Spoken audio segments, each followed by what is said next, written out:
Hello, welcome to the channel. I'm EVM and this is the Volkswagen ID.3. Now for me, this is a big one.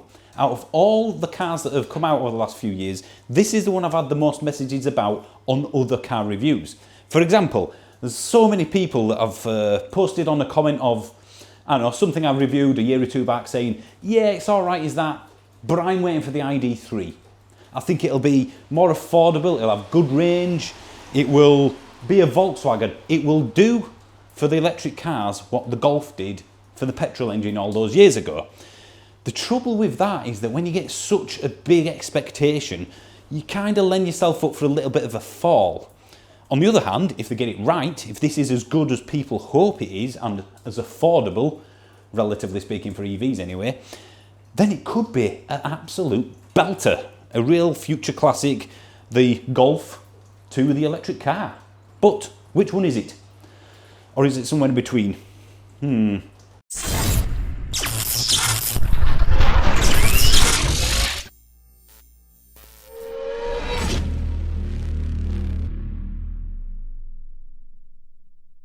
As with other videos, of course, at the moment, I'm having to do these outside bits in my garage and driveway, given the current restrictions, but let's get on with it anyway. We'll have a look around the outside, the inside, and then, of course, take it for a drive. Now, this is a ground-up electric vehicle, and as I always say, that is a huge advantage over the hybrid chassis or just those that basically stick batteries in a petrol engine vehicle. I mean, look at the bonnet, for example. It's about that wide from the bottom of the windscreen. It's tiny compared to, say, the electric Golf. That's because the electric motors, the electric cars don't need a huge bonnet for all the mechanicals and the engine. That's why Teslas have a front boot or a fruit. They're far better packaged. So what you have with a hybrid chassis, for example, is a lot of wasted space on the electric only version because they still have to account for that petrol engine in other variants of that same car. What that effectively means for us in good terms is that all this space, which could be taken up with the bonnet here and the engine, is actually for the inside of the car. It's for the passengers, it's for the driver. You end up with a much bigger car on the inside, even though the length of this is actually a fraction shorter than the Golf itself. It's a little bit wider and a little bit taller, but it's effectively the same sort of footprint of the Golf, just to compare it against something. But it's got a huge amount of space that the Golf doesn't. From the front, in terms of aesthetics, you've got this here, which is effectively a light bar. I quite like that. It looks better at night, of course. LED headlights, usual sort of stuff. You also have the black roof, and I'll show you the rear in a second. It's effectively a two-tone paint scheme, which they all have. They've all got a black roof. They've all got that as well, of course. I think if it were me, I would probably go for the black version of this car, just because I think it's its best colour. But in terms of from the front end anyway, you've got a few details here which are quite nice. Of course, you've got that squat front end and all the advantages it gives you, but ultimately, it's very much a Volkswagen. When I first saw this, I didn't really like it, if I'm honest, online, on pictures. But when you see it in the flesh, it's a lot better. It's quite unique. I can't think of any other car that has this sort of look and effect, other than Volkswagen Group stuff anyway. So yeah, it's safe. It's typically a Volkswagen, but I don't mind it at all. And as I said, it's definitely better in the flesh. It's a very flat front end. I love Yorkshire, but it would be nice to live somewhere a little bit sunny every now and then. Okay, let's have a look at the side. This, I think, is its best profile, its best position to look at. I do like the side profile a lot. I like this crease that they've put along the doors. I think that gives it enough of an interesting look rather than just a slab-sided piece of metal. You've got this big cutout down the sill down there, which gives it makes it look a little bit shorter, just like the Mustang Mach-E, that did the same sort of thing. So yeah, I do like these little touches. You've got the handles. Just here, of course, we've got the charging flap. You can clearly see the advantage of an electric vehicle chassis from the ground up. The wheels are practically in the corner. We've got very, very short overhangs, which means more space for the people inside, and hopefully very good handling as well. This is the first edition, of course, so there will be stuff on this that you won't see on other things. Whew. It's a very tall car, and as I said, you can see the black roof there because of the two-tone paint. I'll show you the back in a second. But overall, as I said, I think this is its best angle for me. they have somehow managed to keep that Golf appearance, that kind of rear silhouette. It definitely reminds me of a Volkswagen, effectively. And you can see how short the bonnet is there. Oh, let's just get wet for a second. You can see how short the bonnet is there, which again is the big advantage of these EVs when they're done properly. So far, so good. Let's have a look at the back now and see how good the boot is, because it is a family car after all. Right, from the rear end, again, this is the two-tone thing I mentioned. The black roof and the boot lid effectively is the same on them all. I don't know why. Why does this have to be mandatory? Why cannot I choose what colour the car is? That's a personal preference. You might like this. I just think that if I were going to get this again, I'd go for the black one. It's a fairly flat rear end. You've got a sloping, massive spoiler, I suppose you'd call it, at the top. And again, it's undeniably a Volkswagen. LED lights, of course. Big Volkswagen badge, which opens the boot. I'll show you that in a second. And, of course, the ID.3 badge. Other than that, it's fairly nondescript. It's all right. I don't mind it. Again, it looks better in the flesh than it does on camera. Let's show you the boot now. I'll bring the camera closer. You open it again, thankfully, using this rather than what a lot of manufacturers are doing and putting it next to the number plate, which just means your hands get really dirty. The boot, just to give you a comparison, is a slither bigger than the Golfs, for example, the new Golf. You don't get a flat load bay, though, when you put the seats down, unless you have the false floor, then it's virtually flat. But it's a good size, and for a family, it's fine. It's absolutely fine. So yeah, if we've managed with the Golf all this time, this is slightly bigger, so it should be all right. I have no problems with that whatsoever. And the boot lid isn't too heavy either. Now, let's get inside and have a look around the cabin. Right, let's have a look on the inside. Starting with the steering wheel. This feels very nice. It does have a good Volkswagen feel to it, very solid. This material is good. This is a nice little touch, I do like that. These buttons here, however, they're not buttons really. They give you like a haptic feedback. You know, like an iPhone when you used to get a button anyway. It clicks when you press on it rather than it actually depressing. So it's a bit strange, and you can go from left to right to do various things, which I'll show you in a second. So it's a bit of an odd one, and of course it's just going to be covered in fingerprints very soon. Down here, we've got quite a nice black gloss effect to look at, but as you can see, it's just going to look awful in a very, very short space of time, especially if it's a family car. The window switches, well, they do what they normally would do as a window switch, but you have to press that to operate the rear. This material here is quite nice, I like that, and of course there are different ones for various options in the cabin, depending on which one you go for. This, however, that's quite hardware in plastics. You've got a good door bin down there. These feel fine, nice and solid, typical Volkswagen build.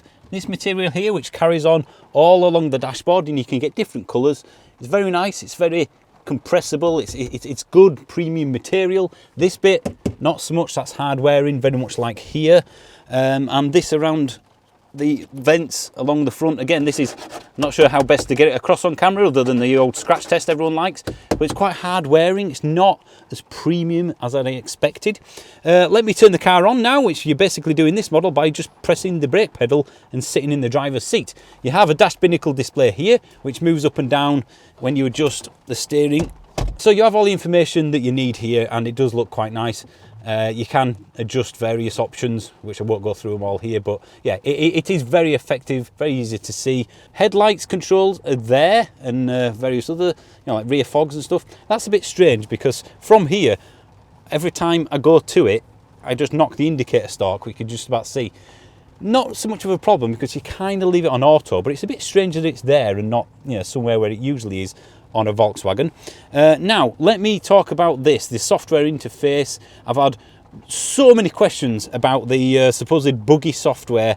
I'll be honest, I haven't really found any issues since driving this, since getting in it and using it for work and whatnot. It seems very quick. It seems, solid. Let me just turn the music off for a second. It seems, as you should expect from any car. It gives you good information. It's nice visuals. The sat-nav's fine. The controls, I think they need a little bit of tweaking. Sometimes you have to press too many things just to get to various functions. But yeah, they're not too bad. It works. I've had no software problems whatsoever. And I have to say as well that let me just put it back again. The Apple Carplay, which is wireless CarPlay, works very well in here. These buttons down here that you can just sort of see. Black gloss, of course, which means they're just full of fingerprints. I don't know, you do this to adjust them, which is fine, but I find they're not very intuitive. You can't really do it by touch that easily. I don't know, I prefer actual physical buttons for that sort of operation. If you click on mode, you've got Eco, Comfort, Sport and Individual, all the stuff I can tell you about when we start driving. 2 or 3 times in the last few days, I've gone to adjust the radio, for example, and ended up turning the hazard lights on just because it's touch. And all you have to do is do that accidentally, and I said it just turns things on. Now let's have a look down here at the practicality of all this. If I push that back, you've got a nice little, well, storage bay, closed storage. Can't get that back in. I've broken it, there we go. So yeah, that's good bit of closed storage. Your phone goes in here. This car doesn't have wireless charging, but it is an option now.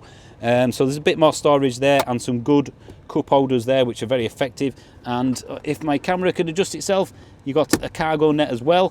I mean, it's a bit boring to look at, if I'm honest. There's nothing really there that's exciting. It is practical, it gives you loads of space. I mean, look, you can really man spread in this car. The seats, comfortable. I could do with a bit more support personally.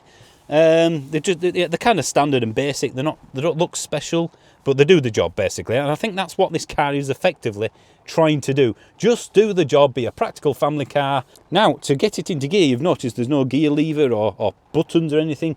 You adjust this here, so that, to get it into drive. Again, to go into B mode, it's a heavier regen mode.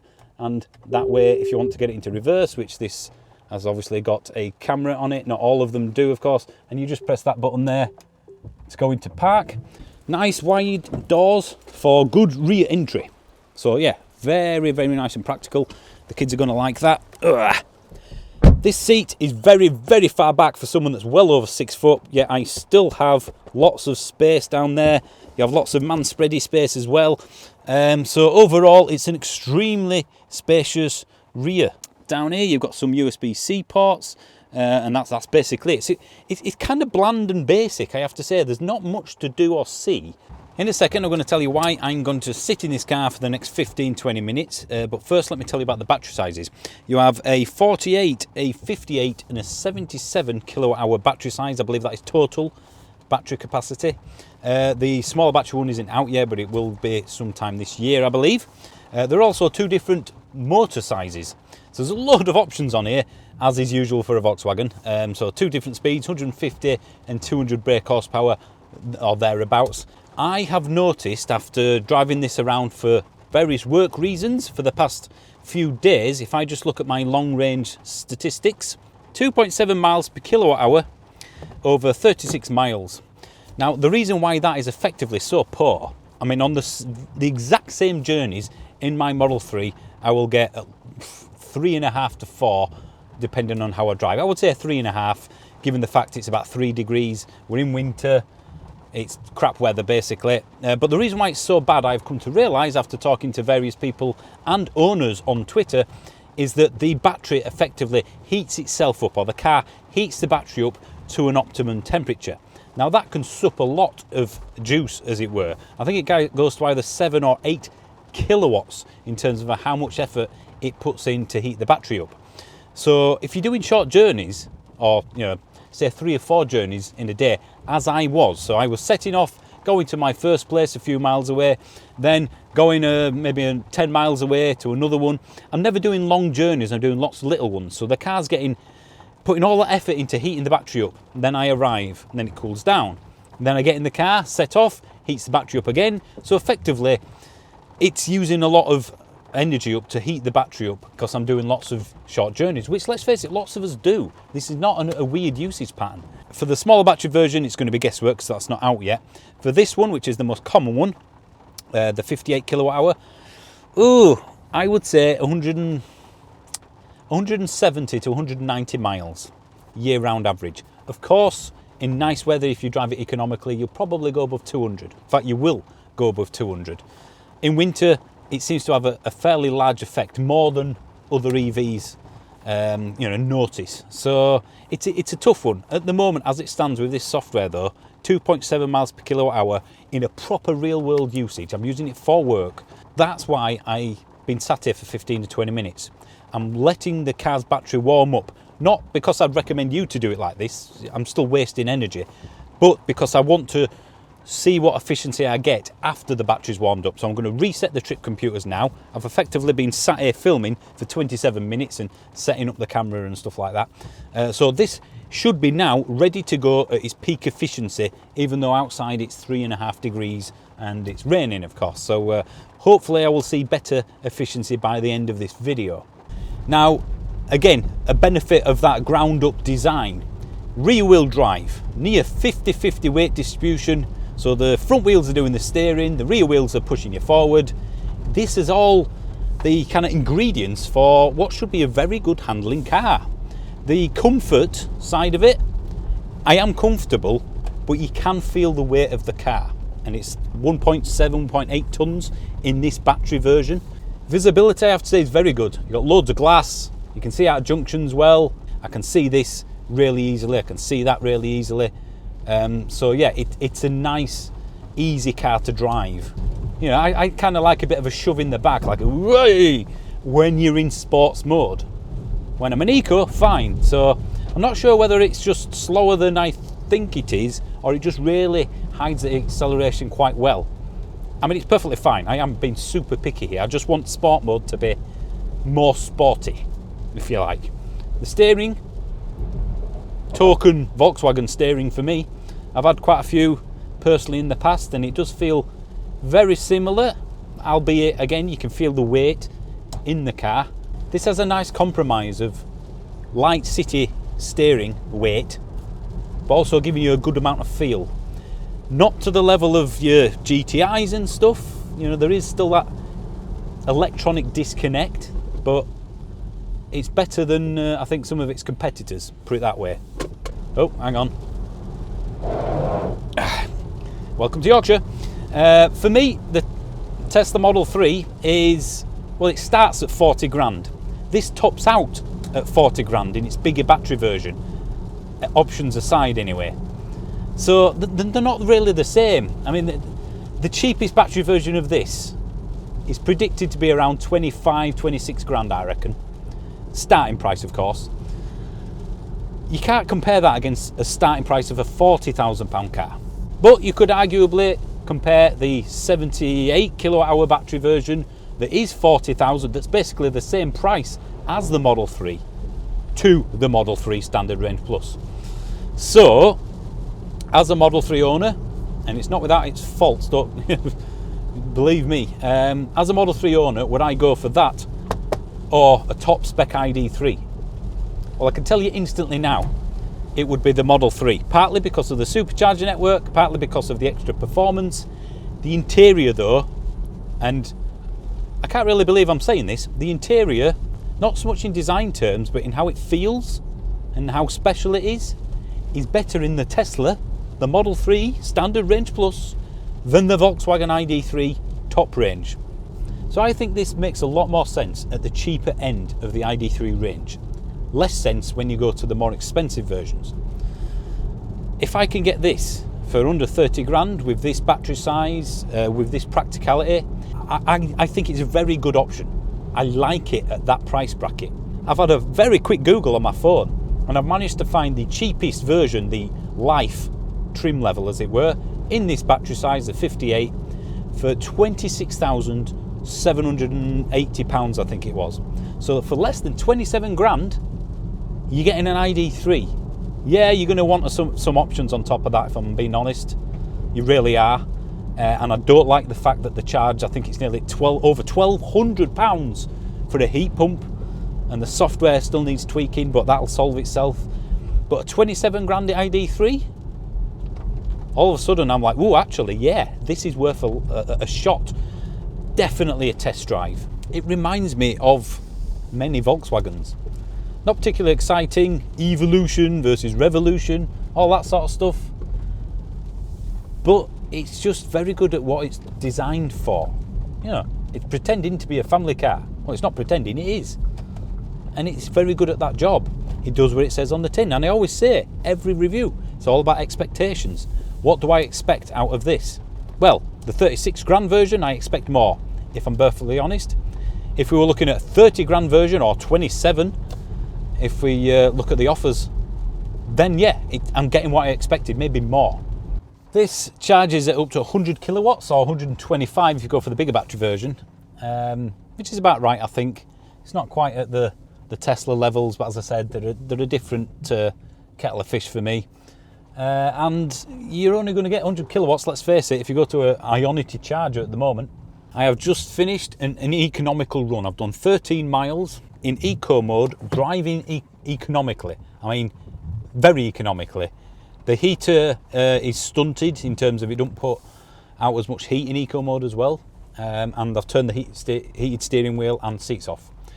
2.8 miles per kilowatt hour. That's with a car I've been driving around in for, well, 2 or 3 hours. Obviously, I sat in it and got everything warmed up before I set off and reset everything. I mean, if I look at my long-term mileage now, I've done 58 miles and I've averaged 2.6 miles per kilowatt hour.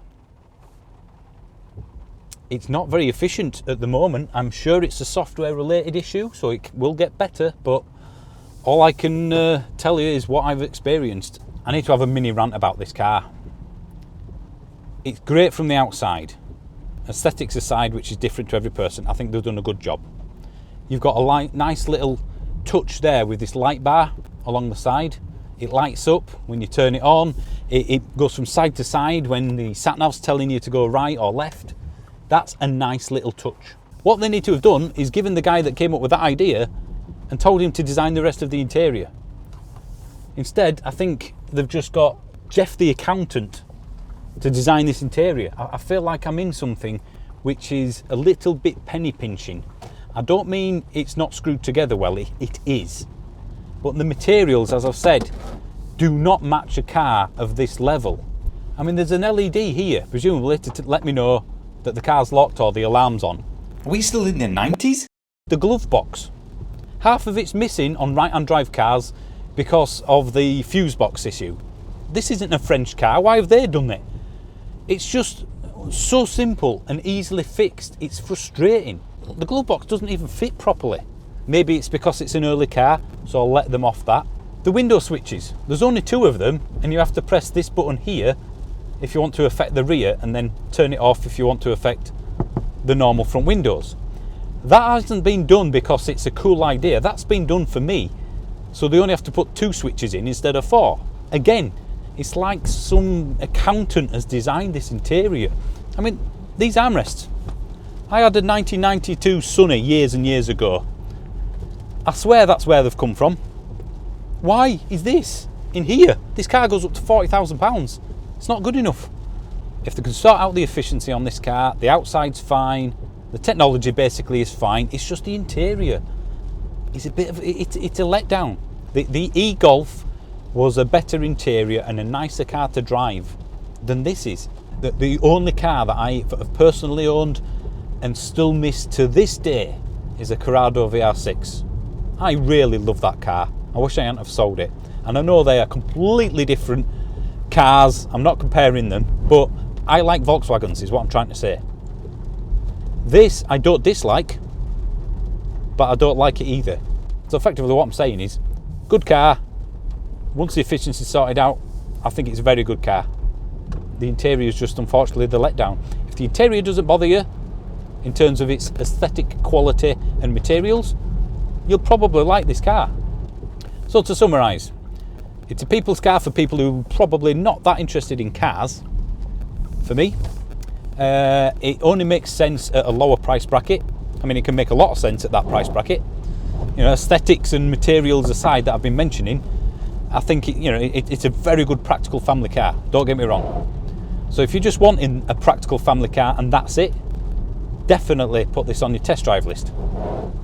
If you're wanting something that's engaging to drive, or that you'll fall in love with, or that's just got a bit of personality, like the Kia Soul. The Kia Soul has faults, but it has enough bonkers to make up for it. It offsets one with the other. This doesn't really have any major faults apart from the interior, but it doesn't give you anything to offset that interior, like it's really quick or it's really efficient or it's just fun in some way. Okay guys, thank you for watching. Click the like button, the subscribe button, the comment button, not the dislike button.